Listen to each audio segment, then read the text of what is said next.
morning. Those of you who are watching, good morning. I'm Malcolm Nance. Welcome to the special Greenland Deification episode of the Black Man Spy podcast. I already said, because I'm staggering around in jet lag. I'm Malcolm Nance. With us today are Jacob Kaarsbo, Danish intelligence officer extraordinaire. Jacob, how are you? And Good. Wajeeh Lion, who is back in health. I see you're doing better than you did yesterday. You should have seen me, Waj. Big black bags under my eyes. I was falling asleep on the podcast. It was terrible. Well, that's what happens. That's what happens when you're at home one day and you take a poll on Substack. And in that poll, you go, should I go to Greenland tonight? Off you go. Off you go. 650 people said, yeah, you should go to Greenland, like now. So as soon as I finished, of course, the day before yesterday's podcast, Tuesday's podcast, I was at JFK that night, flying to Keflavik, Iceland. Let me move this up. My view is terrible. Flying to Keflavik, Iceland, flew into Iceland. I had a 40-minute transfer. I had to go all the way across Keflavik's big, massive airport to get to my little flight, which took me straight to Nuuk. Of course, I landed in Nuuk. And then at yesterday's podcast, I literally had, I think, like 17 minutes difference between getting to the hotel and starting the podcast. So it was a quick trip. I did it. But man, I got to tell you something. Jacob, this place is amazing. I looked at our schedule. We came the last week of January. January 23rd is when we were here.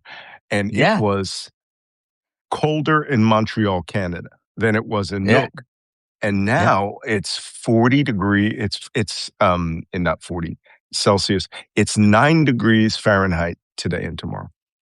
9 degrees Celsius today and Celsius. Okay. That's 49 degrees. It may hit 50 degrees tomorrow. You recognize the view behind me? Yes, that's a midnight sun, isn't it? That's the view from the chalet. Oh, that's right. That's from when we were there. You have icebergs. You have icebergs in the fjord coming down, and you have the sun rising. Chalet of spies. Yeah. And Dean Blundell. Yeah, and Dean Blundell. Let's not forget Dean. Dean was hilarious. Anyway, I heard you were on his show yesterday, and no, we had to cancel because he was around New York with Steve Schmidt and so on. So, he was doing the Save America conference. Yeah, they got all busy. Mm-hmm. Okay. Well, I'm glad that we are ramped up. We're almost at our 1,000 person mandatory. Just to give you an idea, why am I duded up with my little name tag down here? Because I was invited to attend that defense conference. It turns out this is the third year they've run a defense conference in Greenland on Arctic security. It's just that the 2 previous years, there was no massive threat by an international superpower. And this year there is a year and a half's threats against an international superpower. So there were over 100 people in the room, exhibitors, defense analysts. Everyone showed up this year. And what I didn't know is that this year, they have this Future Greenland conference that went for the last 2 days, which, what's his name? Governor Landry, Jeff Landry, he could have gotten an invitation. You just had to fill out a form and press send. And then they sent you an invitation. And then, you could ask for speakers, things. It's a big thing, this conference. So he didn't. He just literally flew in, landed, right? And it turns out that they did crashed. He gate crashed.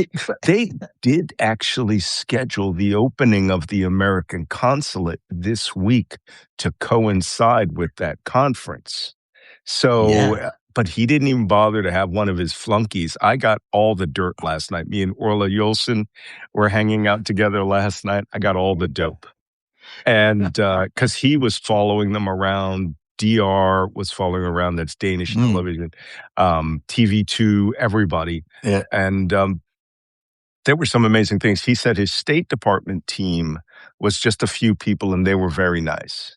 He said his Louisiana team were flaming assholes the whole time. And they came with 2 bodyguards, and it's just like all in their tactical tuxedos. So we're going to talk more about that. I want to get on with the show. So first, everybody's got your coffee. I got a coffee here. I'm running a Greenlandic double espresso. I've got the New York, the Big Apple, because that show with Dean fell out yesterday. Yeah, because he's in New York. So I thought, let's get that cup out. Yeah, the mug, great. The huge mug. Right off the top, let's go to what's most important to all of us, and that's knowing what the price of oil is. I'm going to lay off on the casualties unless there's some real casualty count. But what's the price of oil, Watch? You got any idea? No, WTI is $101. We'll look at that. And it fell $1. Since yesterday, it's actually went up $2 because the market closed at 90. Ooh. Well, what is it? What's Brent North Sea crude? 107.15. Marbon at 105.92. So we're having a little bouncy volatility, downy up. Now, that is, Virginia Lane, by the way, says your cup, Wajeeh, is comforting to see. Oh, that's very nice. Guys, just FYI, I don't have a Substack live open here to do a chat. So what I'm going to do is I will open a chat while we're here and put your questions here until I get that chat up. You'll know it when you see it. It'll say day 85. So today isn't special US-IRAN-Greenland war-ish cast.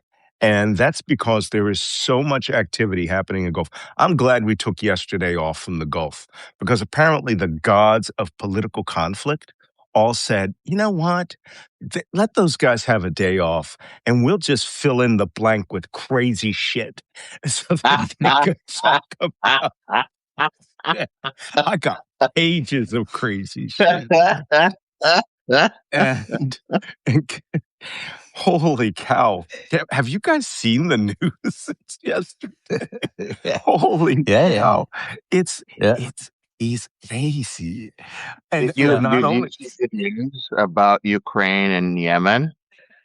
Wait, what? No, hold it. What? Deliver that when I get done with the Iran stuff. You can introduce that story. Any story I don't talk about, feel free to introduce because I don't have the bandwidth. Here's a reason why I don't have the bandwidth for that, because the sun doesn't set here. We are at midnight sun period.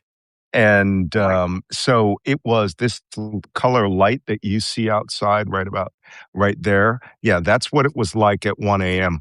So and you pull the blinding curtains, they don't stop everything. When I was in Ilulissat last year, which is the Ice Kingdom, their curtains on that hotel blacked out the room, right? Not here. I was awake until 11 and I thought it was like 4 p.m. And then I looked at my watch and I go, I got to go to bed. And I went to bed. I slept for about 5 hours and I woke up and it was like I didn't go to sleep at all. So I don't have the bandwidth to track everything because if I had, I would have been pulling my hair out. So that being said, let's talk about some of the significant activities of the day. Okay, we have to start with the big one, right? And this will probably calm the markets more than anything else that we talked about. And that is Trump is looking desperately for an off-ramp. Off-ramp. I mean, he is like, I'm ready to take it. He's ready to grab it. Any ring. That alone is going to lower the price of oil today because it's serious, and we know it's true because it comes from Barack Ravid at Axios that Trump has been looking for an off-ramp, and as part of this off-ramp, he had a clash with Benjamin Netanyahu yesterday that shook the heavens. The way that they put it was Netanyahu came off a phone call with him after meeting with his National Security Council, thinking that Trump was going to approve massive renewal of strikes, right? Now, we told you the day before on Tuesday that the Gulf states were saying, no, we don't want to go back to conflict, although it bounces back and forth. I keep hearing Mohammed bin Zayed, the Sheikh of United Arab Emirates, wants a tougher stance, but also doesn't want to go back to war. Go figure. So Netanyahu was convinced at the end of that day that he could convince Trump to go back to war. And so he had a meeting with the National Security Council. Then he called Trump and they had a clash because this, more than anything, that phone call tells me someone is actually talking to Trump about money, real money, and how real money is being lost. And when real money gets lost, that's when Trump pays attention, right? What do you think, Jake? No, as you're telling this, Malcolm, it just struck me. Within the last 24 hours, we haven't seen any crazy Truth Social posts by Donald Trump. And that's the first time during this whole war, during these 84 days.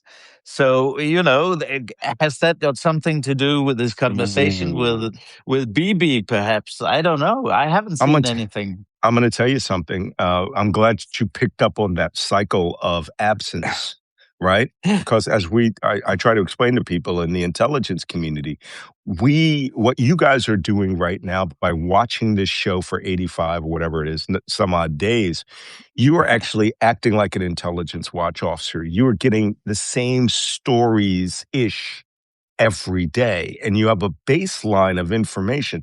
So when you get anomalies like Trump didn't post anything today.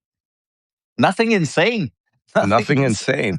You got to start thinking, okay, it's an absence of information. And that leads me to two things. Because the last time this happened, Trump had disappeared for a weekend. You guys remember that last September? Yeah. And everybody was speculating that he was going off to join the choir invisible. So I don't think that's and it turns out he was likely receiving advanced chemical therapy in a hospital. Okay. So for Trump to have disappeared for 24 hours because that means he doesn't want, and what they said about the woman that writes all of his tweets, he doesn't even want her around. And what he generally does is he gives her an outline or he rants. He takes it down like stenography. All right. So if she's not even typing stuff up for him or memes or that stuff, then there's something serious happening. He's either it's not that he's like, fawning over his ball implants. I suspect that he's probably getting some, treatment. We'll check his hands next time he comes out because he is really purple. And if it's not covered over here, do you remember last week his fingers were all dark purple on both hands and they had white patches up here? And it's like he doesn't even see that. So that's my thought, is that if Trump's not tweeting or even retweeting memes, then something's going on. Even if he's seen, he may be not disposed to want to have people around to see the condition that he's in. Okay, so Axios is calling this a Trump-Netanyahu break, right? And it ain't a tiff. They're saying that Trump is angry at the idea that people are saying he was following Netanyahu.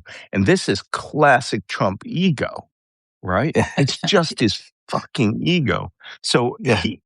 even though he sat and and made the comment yesterday. Did you see the video where he said he was thinking of running for prime minister of Israel because he was more popular than Netanyahu? And Mashallah. if you can, it's a crazy video. He did it going out to the helicopters, which is a sign that that's real. It's real. Yeah. He's angry and he doesn't like being turned around. So Barack Ravid, who is his stenographer, got this, and then Trump came out and made that statement. He said, "I'm so popular, I could probably run for prime minister of Israel right now and win." He said he's like 97% popularity in Israel, which is not true. He's 97% popular amongst the right-wing Israeli Zionist extremists, right? So, but he is very popular in Israel. I'll tell you, last year when we were there, he was, people loved that they named a village Trump Town or something up it's in former Syrian territory that they seized in the Golan Heights. So Julan. So they say Trump and Netanyahu is having a break. The U.S. was ready to go with Israel on the attack. The Gulf states said no. Trump agrees with the Gulf states. And according to Barack Ravid, Netanyahu called him. They had a fight, and they said at the end of the call, Netanyahu was hair on fire, angry that Trump had canceled the attack and made the public statement that he was canceling the attack. Yes. Yeah.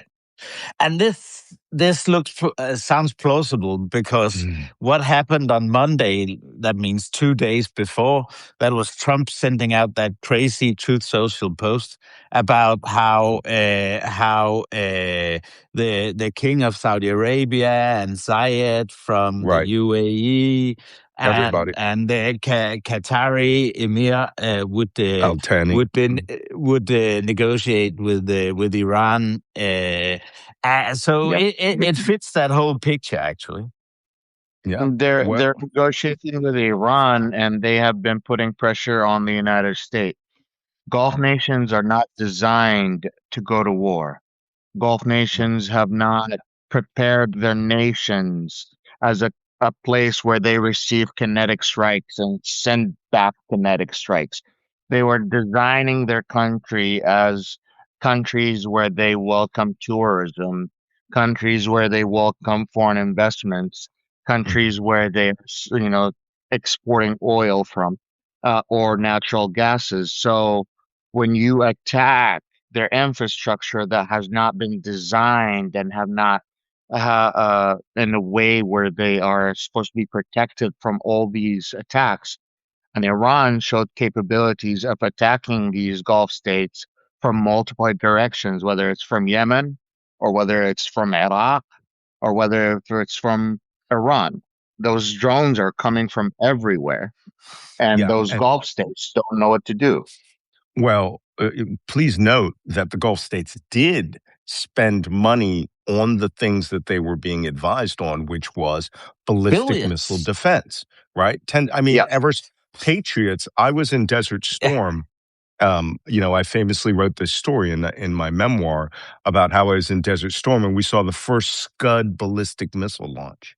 And when I worked the Iran-Iraq war over at NSA, we watched the Iranian-Iraqi War of the Cities, where they would launch Scuds into each downtown, the first war of the cities, which led to the Iraqis getting really good at Scuds. And the first ballistic missile launch we saw, we thought, oh, here it comes. It's going to go to Bahrain. It's going to go to Riyadh. Went to Israel, and we were like, that thing had better have a high explosive warhead in it, or the Israelis could be sending back a nuke, because if it had been a chemical weapon, which is what we thought could happen, we thought for 30 minutes, that's how long it took to fly. I was like, oh my God, please. And we were cheering for high explosive, like, please be high explosive, please be high explosive, because things could have gotten very bad. But that is when the second missile went to Riyadh. I have a piece of that missile on a plaque in my office, and we started getting scuds. And a lot of you don't remember the United States' single largest loss of life since Beirut in 1983 was when a Scud missile hit a U.S. Army warehouse by complete accident. I think it killed or wounded 76 soldiers, Wow. like real reservists that were all preparing for Desert Storm. So the Gulf states had been preparing for Scud and Iranian ballistic missiles for a long time and nothing else, which is why drones were getting through, sneaking through. But like the Ukrainian Patriot battery guy in Riyadh found that they were shooting like 3 Patriots to intercept one That's Shahid right. drone or to intercept one ballistic missile. And the guy was pulling his hair out. He goes, one missile. Right? Don't do that. And they were like, no, we learned this. They can't They risk it. they learned it in the, but they We shoot. they learned that in the Yemen war Uh-huh. with the Houthis. So they would have one missile coming to Riyadh or Mecca or someplace like that, Jeddah, and they just learned keep shooting till you intercept. Now, of course, it was Raytheon and Lockheed Martin that were teaching that. Shoot 3 missiles for every one. But they did really prepare themselves for that war. The problem is that war has come and now they find themselves lacking. Also, they went through like half or 2/3 of their anti-missile inventory.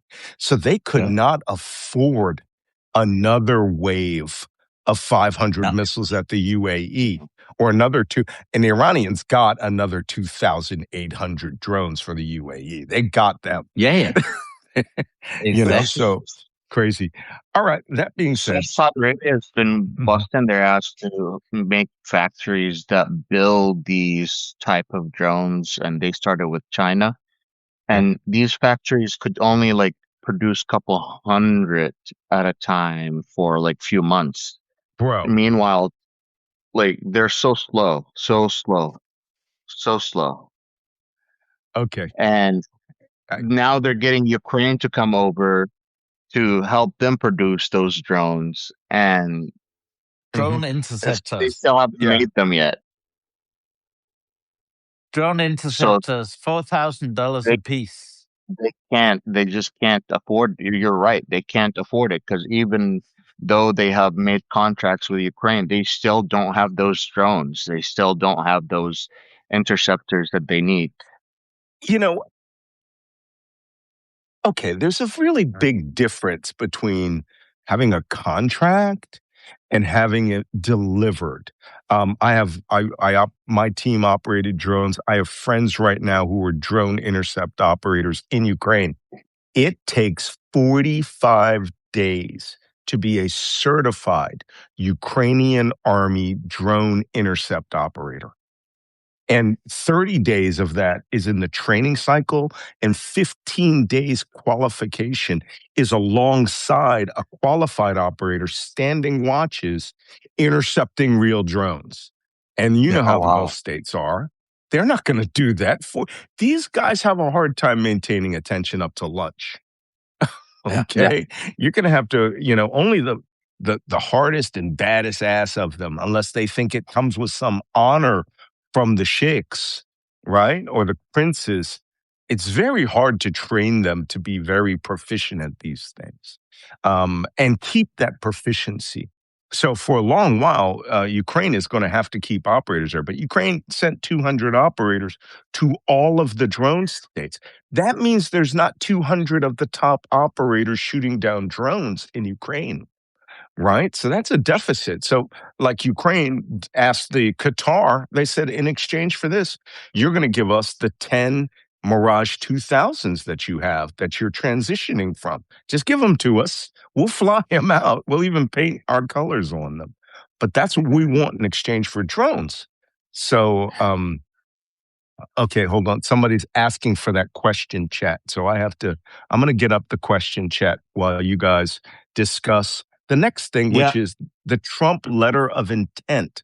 Have you heard about this? The No. letter one of page? intent between the new one pager, they don't even want an agreement now. This is what came out this morning. Trump does not want an agreement. This is the ultimate off ramp.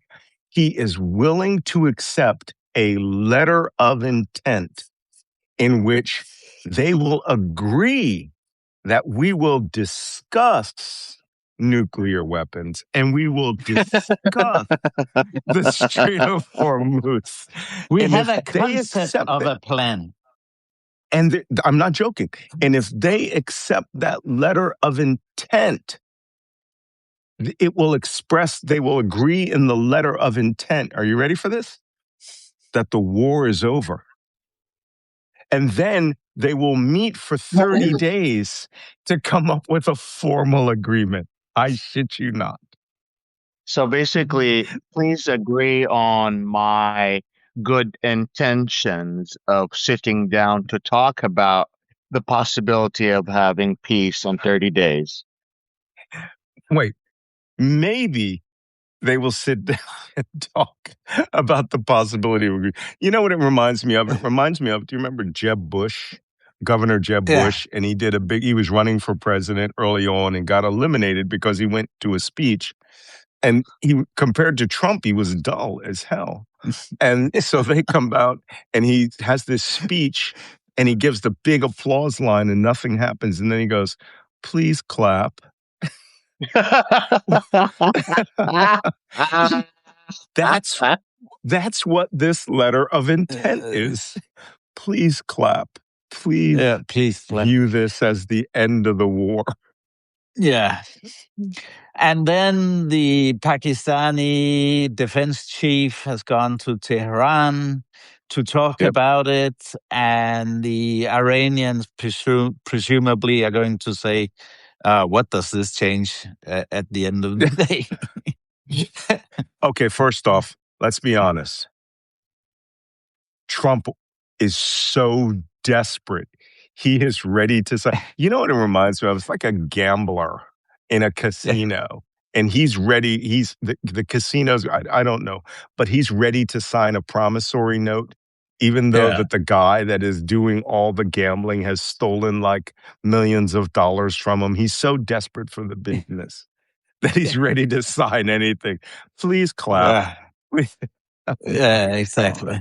Exactly. Absolutely insane.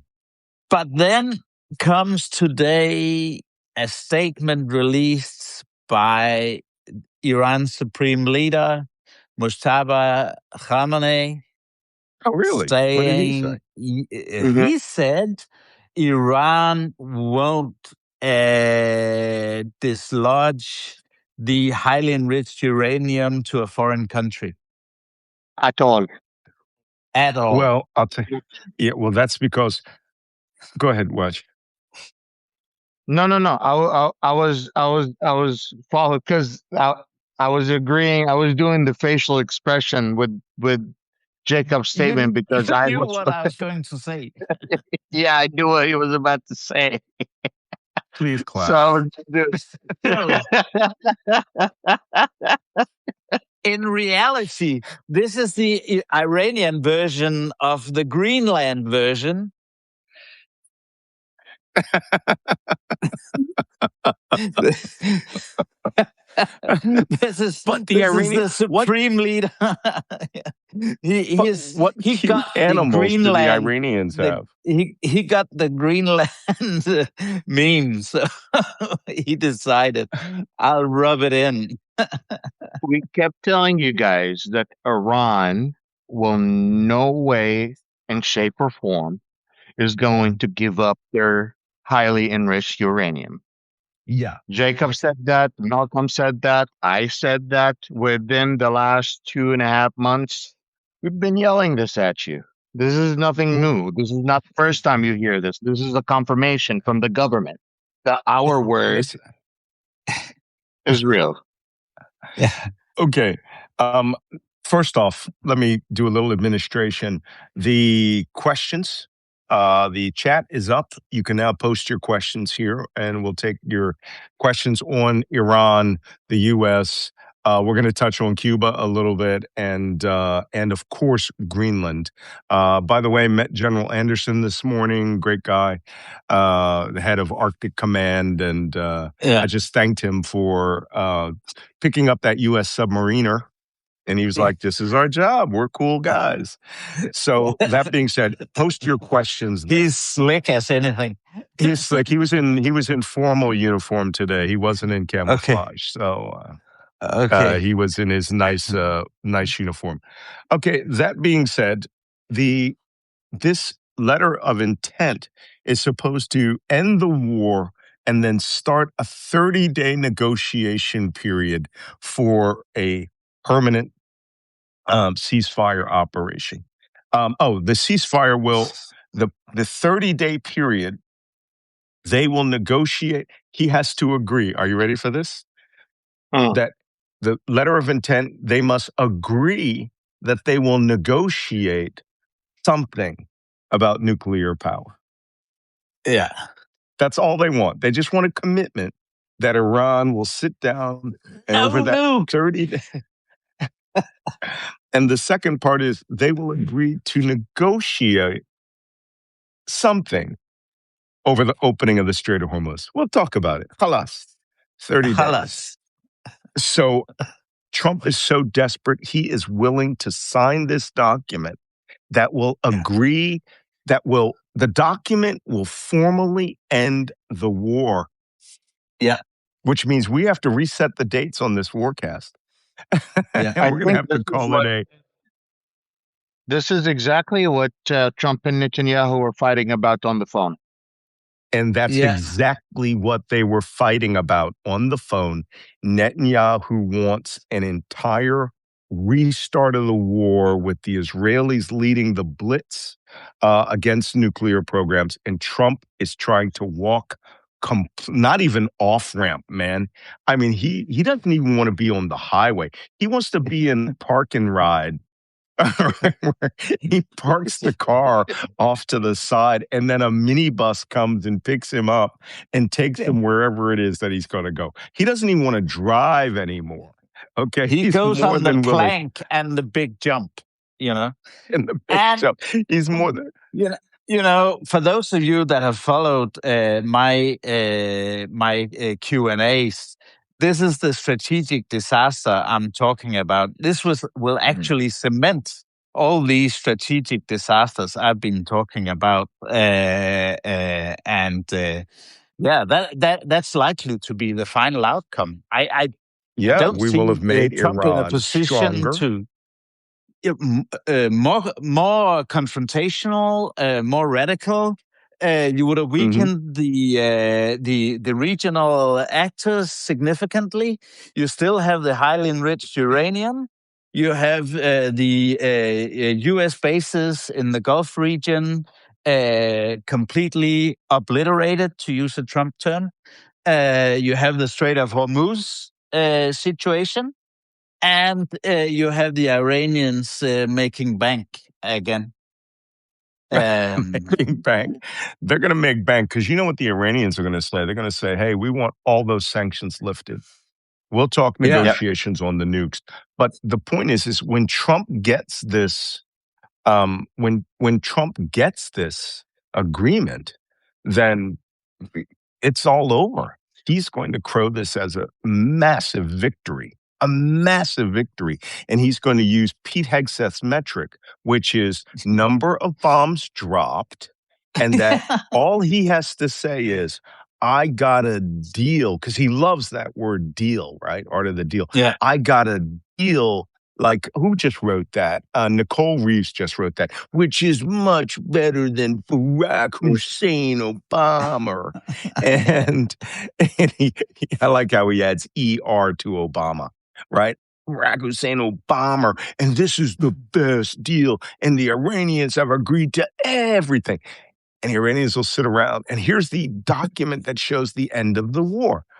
And the Iranians know that he needs that phrase, end of the war, to save the global economy, because they don't even have to open the Strait of Hormuz. All he has to do is agree, end of the war. and the Why war's do I have finished. a gut?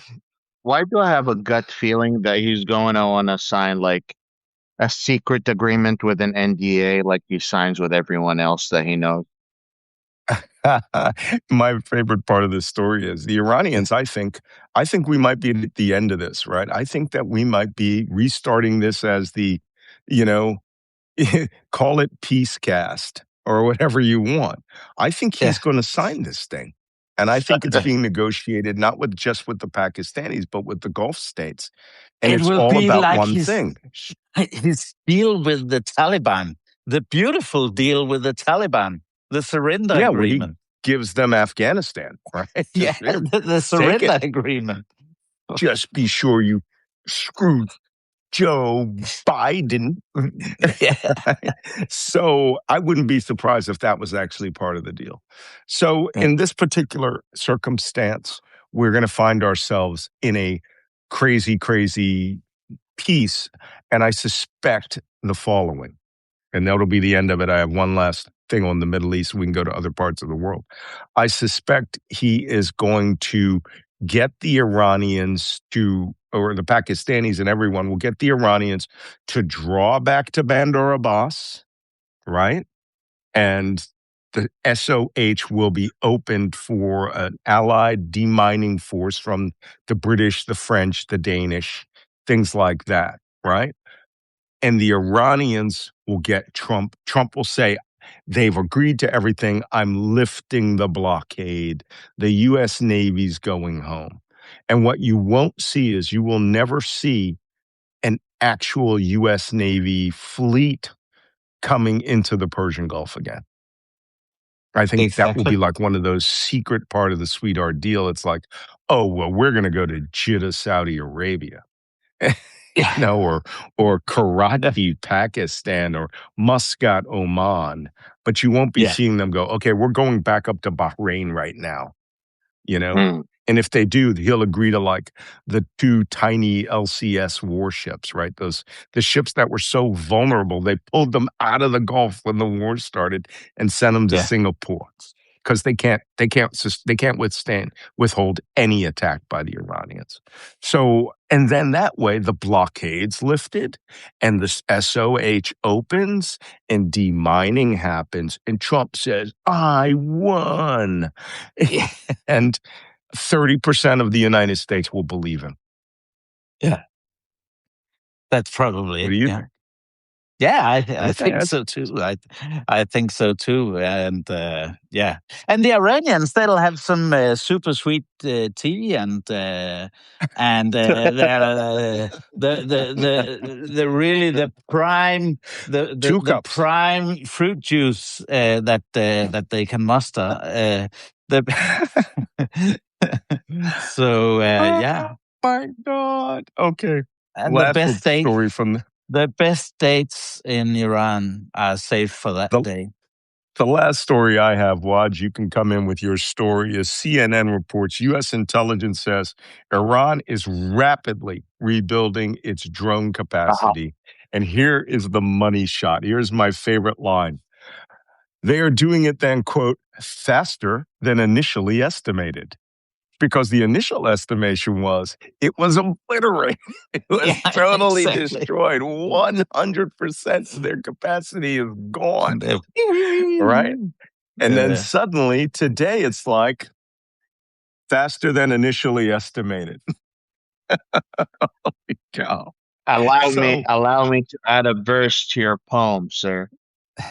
And we not only found out that the Iranian government is doing that faster, they're also digging out the tunnels faster.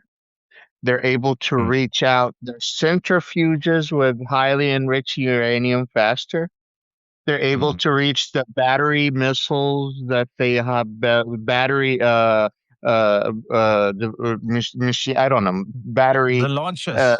The launches. launchers. Yeah, Yes, the launches. Mhm. launchers.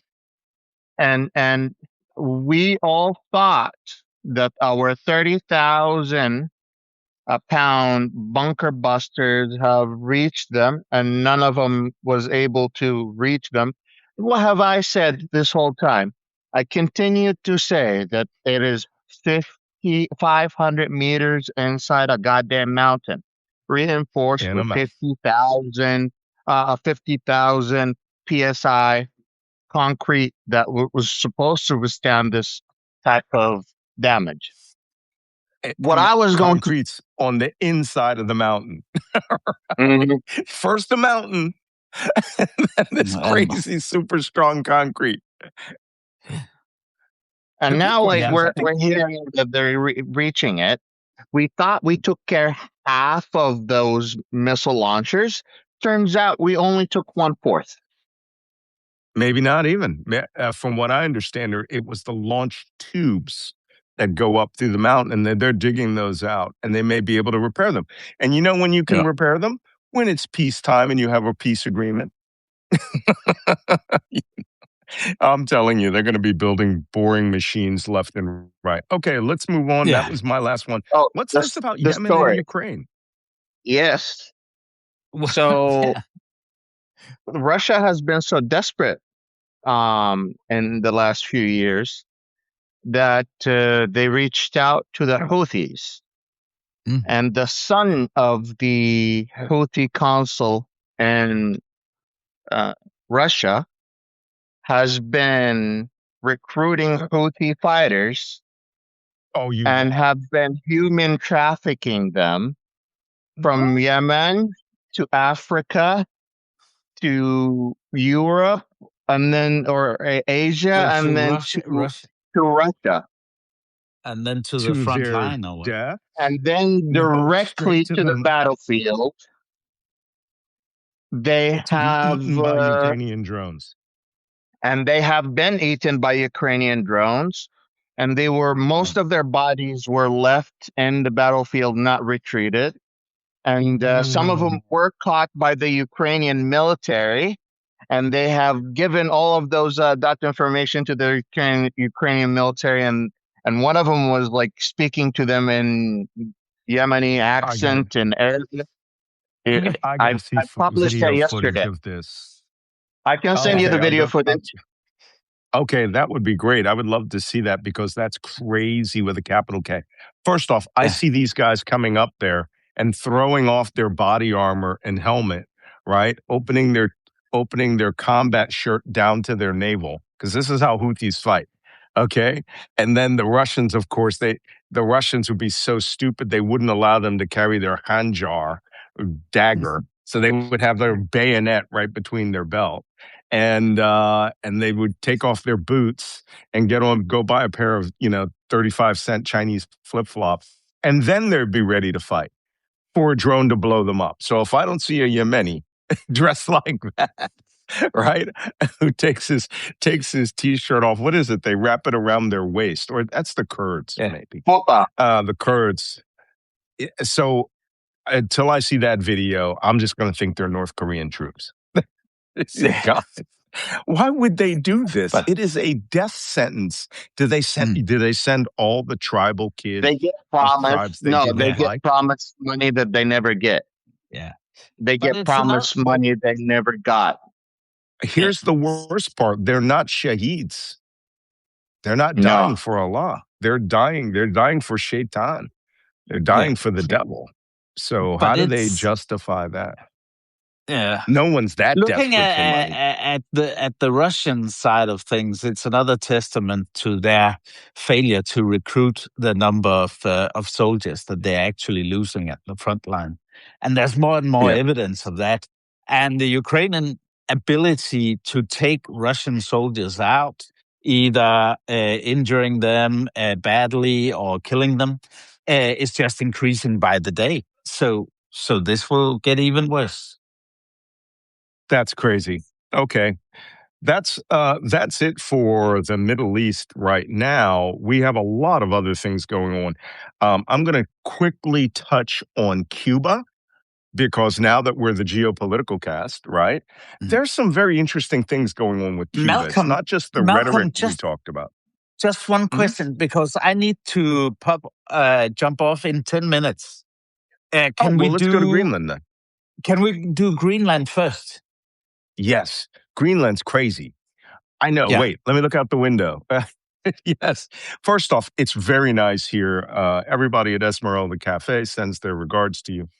But Greenland Thanks. is crazy. And one of my favorite comments was made by a Danish politician who said, I don't know about you, but I don't know. I've never seen lying as a political method. And then he tears into Jeff Landry, right, governor of Louisiana. He said, Landry said no high ranking diplomats have ever visited Greenland. And then he came back Which and is sort of bullshit. backtracked and said, American ones. Well, let's go over some of them. Colin Yeah. Powell Yeah. was here as Secretary of State, right? When Yeah. he came in 2004 to sign the renewal of what's called the Igalikuit agreement. In 1951, the United States, Denmark signed an agreement at this tiny little airstrip down in the south near Narsarsuaq called Igalikuit. That base is long since gone, right? It was like a small prop yard runway. It reaffirmed the 1951 Igalikuit Compact, which the United States and Denmark used terrain for the defense of NATO, right? So Colin Powell came here. State Department diplomats come here all the time. No less than 3 secretaries of state have been here. Yeah. Advisors to the president have been here. Anthony Blinken, just about everybody on the Democratic Party side has been here, right? And Colin Powell is the highest ranking one of all of them. So these guys just lie, and they're so Mhm. ignorant. It's stunning. Jacob, what do you have? No, it's true, and I think the big news about Jeff Landry is the fact that he left a day early, because it was announced that he was in Nuuk for the opening of the consulate, which is happening in a few hours time, and he left last night. And in my reading of the situation, he's been run out of town completely. Humiliated, so he didn't bother staying, and I mean, he even uploaded a fake photo on X with a photo of a big official U.S. government jet, and he left in a little Gulfstream airplane. that is just pathetic. Yeah, It's pathetic. he arrived on Monday on an official Yeah, State Department US yeah, Air Force operated aircraft that said United States of America with this big crew. And then Ken Howery, the ambassador to Denmark, came on a contracted black executive jet. I don't know if you yeah, saw that. When I landed yesterday, I think I said this yesterday, the first thing I did yeah, was I evaluated the flight line. yeah, And I'm like, I got 2 Dash 7s and 1 EasyJet airplane. Where's that State Department jet, that giant Air Force Two aircraft, I think it was, and gone, yeah, gone. And that's when I heard yesterday that he was leaving. And within 2 hours, this small Falcon jet that came from some airstrip and, some National Guard reserve unit flew up, picked him and his little crew up, and only his Louisiana crew, that doctor or the crazy doctor, and they got out yeah, and flew off. And then then he lies and puts a picture of the Air Force State Department aircraft like he had, the president. I think that Marco Rubio and those guys saw it was such a disaster. Like, bring the jet back. We're not having yeah. him fly out of there on that, you dick. So It's it was pitiful. it's It was pretty yeah. pitiful. And it's just the biggest humiliation. Then what Oh, happened God. also, Malcolm, today? Mm. The Ken Howery, the ambassador, gave Mhm. Danish TV2 a tour of the occupation headquarters inside. When? Today? Yeah, yeah, yeah. Today. Ah. It was on TV this morning, and Ken Howery is there explaining how it's actually a very open office they're going to build, where business people and artists and so on can get together, and All this bullshit. And Who all the is he Greenlanders hate it. bullshitting? We've seen inside that building. First off, we were just making a joke at the defense conference that they should, or no, actually, I was with Orla last night, Orla Yolson. We made a joke that we should start referring to it as the Arctic Ballroom. Yeah, exactly. The The Arctic entire Ballroom. Yeah, second floor. The yeah, entire exactly. second floor is 17,000 square feet, right? It's Yeah. 1,500 square meters on one floor, and it's Yeah. 1,500 square meters on the bottom floor. And the upper portion can be a complete ballroom. So they Yeah, had no exactly. furniture or anything in there. No, exactly. And then he was What telling are they about, going to put into all how, that space? Ballroom. Penguins.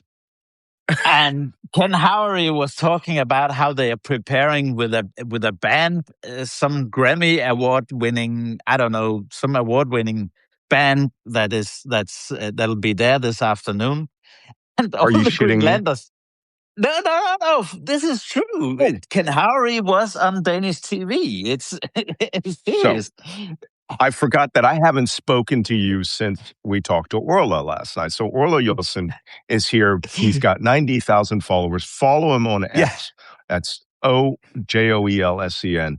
And he is the biggest entity in social media in Greenland, even though Greenland is run by Facebook. Everybody is on Facebook here in Greenland, not on the other ones. But Orla is the biggest social media guy. He says today at 4:30, I'm going to try to live stream this. All right. The problem is there's data out in town isn't great.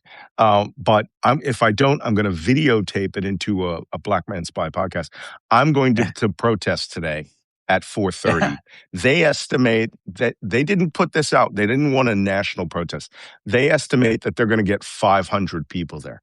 Okay, this town is 7,000 people. The biggest protest they had was 2,000, right? They said they just want 500 people. They're going to line them up. No shouting. It's going to be a complete 100% silent protest. And then when what's his name? Ken Howery finishes his speech. Everyone's going to turn their back on the consulate. And I'm going to be there with a camera. So here's one of the things. Here's some of the dope he gave me last night. This was supposed to be invitation only for people who were invited by the consular officer. The consular officer is a woman who is a career consular officer, but she apparently is a big mouth pro-Trump woman who was at State Department for a long time. And they say she has got she's like a big pit bull and she insults people. So she's perfect for this job because she wouldn't have gotten this job unless she came up there and started talking like Trump. And so apparently she has a staff of, are you ready for it? For 32,000 square feet. A staff of 4 now. It's her, an assistant. She gets a secretary, and they're probably going to have a security guard at the door. Wait, so she has an assistant and a secretary? The secretary is local. There's always local staff. So there's like 2 local staff. And she has 2 American diplomats, a consular officer, an assistant consular officer, and then 2 local staff. So that increases the number of staff from the old 250 square foot building from 3 to 4. This is crazy. It's the American occupation headquarters. That's all it is. So we're going to do this. I'm going to get that video out to you. I'm going to get there. And here's the last part. So they were so desperate that no one accepted the invitation to this opening. No one. And so it was restricted so that there would be no journalists. No journalists were allowed. Then last night, they put out a notice that journalists are now welcome if they pre-register, right? And by today, they're going to say, journalists are welcome if you show up. No one's coming to this thing. And they're now begging the media to attend so that someone can actually come. I want to hear this Grammy award-winning band. Is it the Village People? I,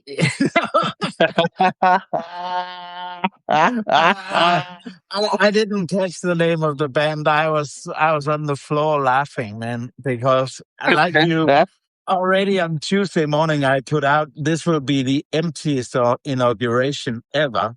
And it'll only have Ken Howery and the staff and Jeff Landry.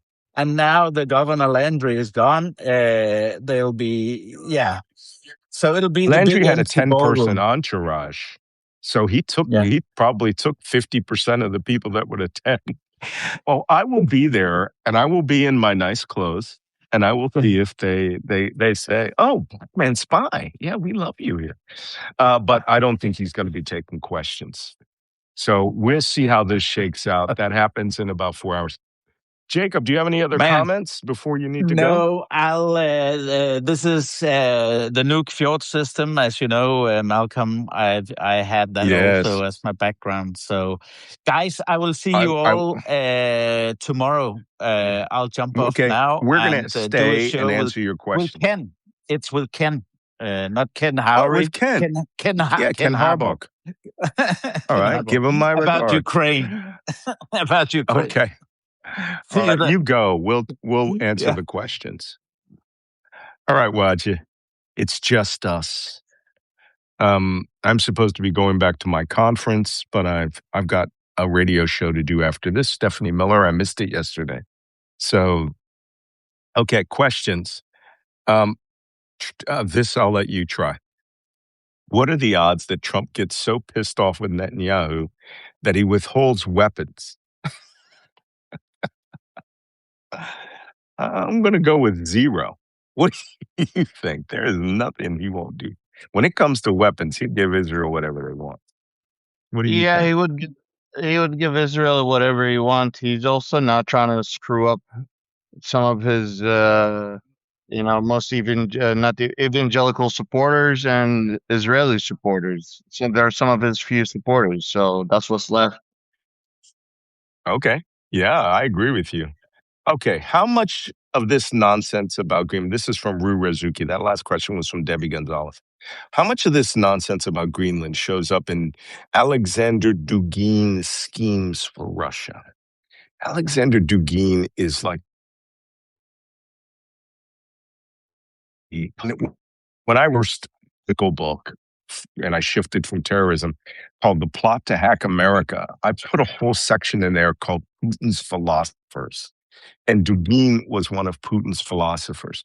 And one of his top disciple, Satan's student, is Steve Bannon. Steve Bannon is a Duginist. And Dugin believed in the philosophy that the world should be brought into 3 poles, that America should be given the Western hemisphere to do what they want, China should be allowed to run Asia as they want, and Russia would run Europe and the rest of it as they want. And we are doing it. We're doing it. And Alexander Dugin is the guy that came up with the neo-Eurasianist concept where Europe is Russia is the center pole of Europe, and that the United States would cut away from NATO. So the question is, does it show up in Dugin's schemes for Russia? Yeah, because a key component of that was getting rid of NATO. And Steve Bannon and Donald Trump believe in that. So it shows up. Okay. Vladinator asks, do you guys think Mossad or Israel will do something to suck the U.S. into attack on Iran as admitted by Marco Rubio? Do we think a false flag? I don't think it'll be a false flag. I think if the Israelis will say, we're going on our own. We're just bombing the shit out of you. And the Gulf states will just have to accept all the bombing they're going to get. Right? So what do you think? I think something like that would force Trump hand to go back to the war, honestly. Well, he's forced to protect the Israelis. Like if Netanyahu goes to attack regardless of Trump's permission, all of a sudden Trump is going to find himself, oh shit, okay, I have to go protect the Israelis now. Okay. Bluestein asks, are there any ships paying multipass during this time? Yes. Yeah, bunch of ships are paying the multipass. Multipass. Okay, question. This is from Zahaba Malka. Why does the Western world media not show the history of the Israelis who have died, assassinated, or arrested defending the Palestinians? And trying to tell the world that if Netanyahu gets in power with this exact right wing government, it would be a threat to the world, but silence on this issue. They're talking about, like, activists and other people who have sided with the Palestinians. Remember how I said that, I don't have a problem with Israel. I have a problem with Netanyahu. I have a serious problem. I mean, did you see when they took those boats that had come over and they seized all the people? Ben Gavir, right? Their minister for, I don't know, hurting people, went to the prison of, these are activists, these people that they had arrested, and they had Yeah. bought off of boats before they ever got to Israel's water. And they're beating these people there. And Ben Gavir says, "Welcome to hell," in Hebrew. It's like, you're not helping yourself here. You're not helping Israel. You're not And when we talk about Israel, we're not. making them You, to feel bad. you're sorry, I didn't mean to cut you off. Oh, I'm sorry. No, go ahead. You go ahead. You talk. The Wi-Fi just cut off, and I thought you were done. I apologize. And when we say I'm done. Israel, when we say Saudi Arabia, when we say the United States, when we mention a country, we're not talking about the people. We're talking about the leadership. We're talking about the political, Presently. organization that is running the country. A lot of people, we're not talking about the American people. We're not talking about the Saudi people or anything like that. In fact, when we've done studies about anti-American sentimentism in the Middle East, we found out that most Middle Easterners love American culture. They just hate the American government. It's so, like, just like American people are tired and exhausted of the American government, majority of people in other countries are, tired of the American government as well. That's what we are talking about more than anything. There's a good question here from Joan. Is Trump's letter of intent due to the Senate vote yesterday, where a Republican switched sides and voted with the Democrats? Or will he use that to blame the Senate for forcing him to take an off ramp? I think Trump will say whatever he wants to say to make himself look awesome, right? He will lie, he will cheat, he will steal. It's as simple as that. I think he is so absolutely desperate for this off ramp. Someone sat down and explained the economy to him, that in September, every oil refinery, every pipeline will run dry. And we could be looking at $10 a gallon gasoline 1 month before the election. I think it has finally hit him that he's got to get out of this, but he doesn't seem to be particularly interested in 4th of July, which is a big travel week. Shoot, people aren't traveling. This is crazy. Well, gasoline is officially $4 in all 50 states. At least $4 in all 50 states. It's pushing 5 where I'm from, and we have refineries, right? New Jersey, which has refineries. New Jersey is always 50 cents cheaper than New York, and it's in the mid 4s. If the U.S. invaded Cuba, this is from Angela Perez. If the U.S. invaded Cuba, has the U.S. prepared for a possible mass exodus of Cubans leaving the island and headed to Miami? Why, I think all of us can. Wait, there's no friendly dogs around here to answer that question. So let me answer that. No, these people plan for nothing. And they think that the Cubans are going to love them and they'll open them with welcome arms and everybody will be doing, merengue in the streets. And, it's just one big giant bachata party with rum because the United States will be there. And what do they say? They'll be welcoming the soldiers with open arms. This is crazy. They're going after a 94-year-old man the same way they went after Maduro. Problem is the Cubans are going to shoot. They're going to shoot this time. And you're talking an entire island that will be at war with you. This is crazy. Okay. Michael Matson asks, are there any cards that Iran does not hold right now? They hold a bunch of cards. What do you think? They don't have the nuclear weapon card yet, That's not a and card. They never had that card. They never had that card. they never had it. But that's what they do. He's asking what they don't have, and I'm saying They that's have the their. thing that. I think he was being rhetorical. Like Iran has all the cards. Is there anything they Oh, don't have? No. This is Uno. Trump has all the cards. Yeah, Okay. they got everything so far. Somebody says they want to compliment you. Steve Bubs Malenga says, I want to compliment Wajeeh's mic and Thank faceplate. What you. does your faceplate say? What does your faceplate say? Oh, that's cute. Wajeeh Oh, Lion. calligraphy. Nice calligraphy. Yeah, and my name in Arabic is my seal. I should make you one of these mics. I should make you a seal and give you one of these for your Is that a cover? for Cover the mic for or a something. Bluetooth mic? Okay. Yeah. Here's what Malakalip says. When Trump runs away from the war like a little punk, does that make Iran's a major player in the world economic stage? And how can they use their new leverage? Yeah, it does. They are. They're Uh-huh. pretty much figured it out. All right. Y'all ain't gonna do shit. Y'all ain't doing nothing. So there you have it. Iran is now going to is actually stronger than before this war because its capabilities were a question mark, and Israel stopped them in the war of the cities in 2004.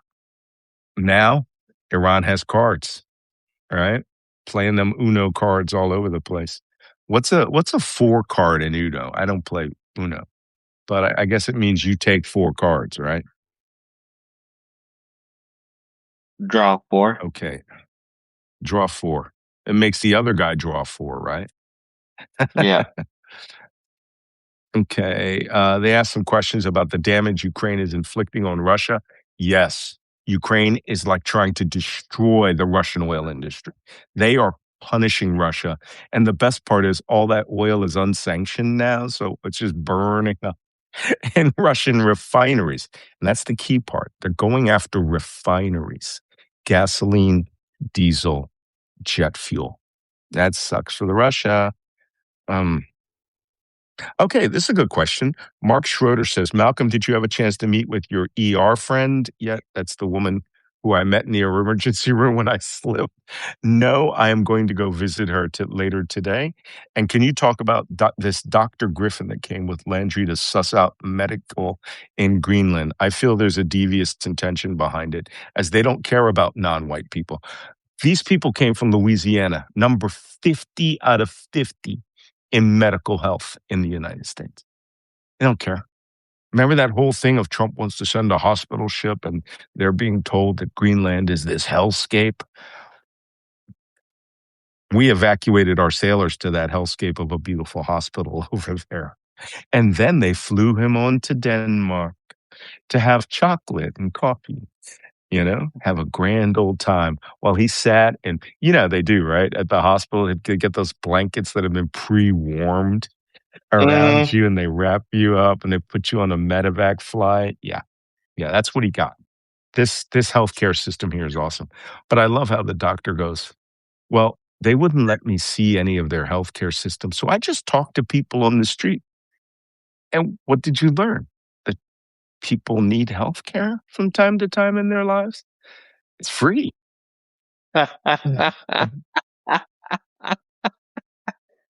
Ay, قلبي كت يا ما تسمع يا ما تسكت. Anyway. Okay, there's a whole bunch of commentary today. Now, is the Arctic Ballroom the new detention center? I know early on somebody was asking me if they wanted to donate for this trip, and I've already had enough money from the previous trip to cover most of this trip. But when I was here last year, I got 2 lithograph prints that were done by a Danish artist called The Occupation of Greenland. And it was a painting of downtown Nuuk and all of these little scenes like, the Marines are raising a McDonald's arches. There's no McDonald's here, guys. And that there was a detention center for people to dress like Inuits, and they were calling it like detention center and live zoo, you know, and then it had barbed wire around the city and airplanes at the airbase. And it was supposed to be like this. The US invades. It was really apocryphal. And I didn't think anything of it. I bought 2 copies of this print. You cannot get this print. This print is unobtainium. They had 5 prints at the art museum here, and one of them is up in the Parliament. I know because I've seen it. I bought 2, and somebody else bought the other 2. That's it. It's all that exists in the world. The artist's original painting is in Denmark. And what I was going to do is I'm probably to raise money for stage 4 of this. We're probably going to auction that print. And it's very interesting. The problem is it's probably accurate, right? It's probably accurate. And I thought this whole issue was over when we killed this in January, February, where we thought there was going to be an invasion. Now, this defense conference I'm at, last year it had like 20 attendees. It has over 100, 150 now. Everybody is here to talk about Arctic defense and Arctic security because it went from a theoretical last year, providing supplies to ships and things like that, to these people going, there's a big military base now up in the north, and they're having problems because they don't have permanent barracks built. Now they're looking to build a massive base that could handle 400 to 500 soldiers, right? Whereas before they'd have to put them all in this hotel. So things are Maybe very they different can out convert here. the U.S. consulate into a hotel room. Well, certainly the Arctic Ballroom, that's what the question is the Arctic Ballroom going to be a detention center? Well, let me explain this. When I made my assessment last year on Danish television of the kind of forces the U.S. would have to bring here, and I had a bunch of American analysts poo-poo me. They were like, why would Border Patrol have an office or U.S. Customs have an office in Greenland? And I said, oh, you mean in the American occupation headquarters? Because when we land at that airport and armed troops take it, this becomes the United States of America. So they would be bringing in ICE agents to enforce it. Border Patrol ICE agents to take over the policing here. I said, you guys, you think this is just going to be like, hey, why don't y'all raise a flag and you're part of the United States? No, it's going to take force to do that. And then we said, this building has capacity for 100 to 150 people.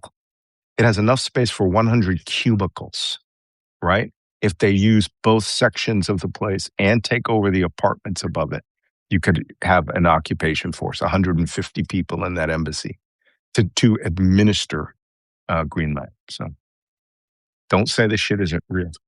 Okay, that's my last question. That was the question. Are there still multinational forces in Greenland? Yes, there are. They're still here. Hey, listen, a little administration. We're going long. We've got 2,000 followers. Listen, we know the war's not over. Everything is still up in the air. And Wajeeh and I don't need you to donate for this trip. But what you can do is for those of you who have been naughty, please hit the subscribe button to become a paid subscriber on the Black Man Spot. It's $7. All right. There's 2,000 of you. If all of you hit $7 for this month, you will cover not this trip. You will cover my next trip to Greenland. I'm coming here again. I'm going to be working with people. There's a new political institute here in Nuuk. I'm going to be working with them. So you don't have to go to my GoFundMe. If I do run a GoFundMe, that means I'm doing an emergency mission.